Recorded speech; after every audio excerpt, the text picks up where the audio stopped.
So through our intake system, we collect basic demographic information on folks. So when an individual comes in, we collect their name, first and last name. If they have a preferred name to go by, we collect that as well. We collect ethnicity, date of birth, emergency contact. We collect basic housing information. So is someone newly homeless or have they been homeless for an extended period of time? Do they have a housing worker? Are they new to Edmonton or are they originally from Edmonton? As well as are they from Reserve? The information that we collect here at Expo is shared amongst the agencies that are operating the shelter service. And so that's in a shared data pool on SharePoint that can be accessed. But what's really great about the data that we're collecting is outside agencies that are looking to connect with their participants can come and speak with an intake worker to find out whether their client has been accessing the Expo, as well as they can put flags on someone's profile. So if there's an important appointment coming up or if there's an important message that needs to get to them, that will be put on their profile. And the next time that individual checks in, it immediately shows up on their profile. We've been looking at information about how homeless populations are being impacted by the pandemic worldwide. What are the strategies being used to mitigate that, and as well as are they working or not? And so it really helps with decision making, strategies, ideas of what to do and sometimes what not to do. We're also compiling that into an aggregated report, which will really help us to have it on hand in order to inform decisions as we move back into the community and also advocate for best practices.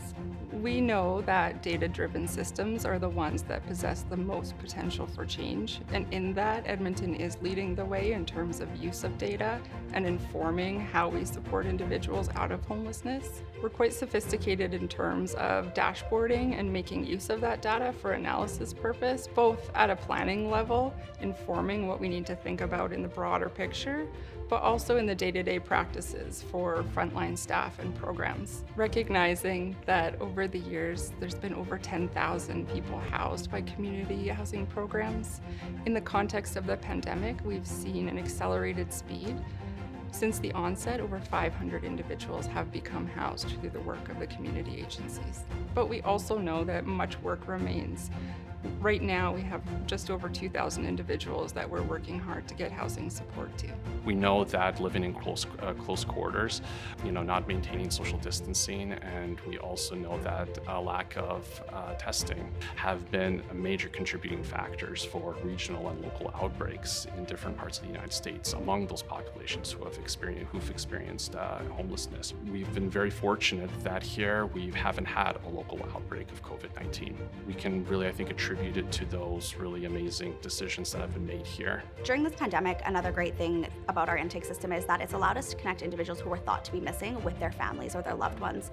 Because people live transient lifestyles when they're experiencing homelessness, it made it a lot more difficult for them to get connected to their family. Resources that they would access for technology or for phones were no longer available to them. And so we were actually able to solve 15 cases of people who were thought to be missing but were here accessing services day to day. What's behind the data is actually what truly matters. And so the data is really a representation of all of the efforts, the dedication, and the commitment from the staff that come every day to support the individuals.